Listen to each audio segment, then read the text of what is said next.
Kaunter Jabatan Pengangkutan Jalan menjadi tumpuan orang ramai susulan pemberian diskaun 50% untuk bayaran saman tertunggak bermula 1 November lalu.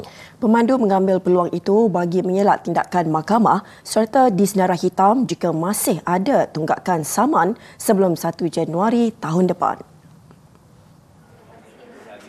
Tinjauan di kaunter semakan dan bayaran saman JPJ di Ibu Negara mendapati lebih 6 kaunter dibuka bagi memudahkan urusan orang ramai menjelaskan tunggakan. Orang ramai juga tidak melepaskan peluang membuat bayaran di 13 kios digital yang disediakan. Saya ambil kesempatan itu untuk mengelakkan daripada kita disenarai hitamkan dan akan menimbulkan banyak masalah di kemudian hari lah. Jadi saya rasa saya menyeru kepada semua pihak-pihak semua orang ramai supaya hadirlah ambil kesempatan ini.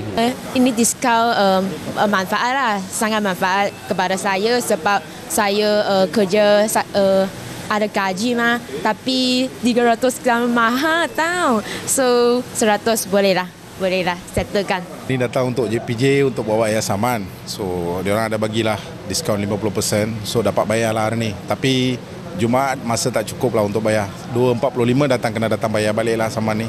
Tapi okeylah, kerajaan bagi untuk 50% ni bolehlah bayar sekarang. Statistik JPJ mendapati terdapat lebih 5.5 juta saman tertunggak yang belum dilunaskan di seluruh negara.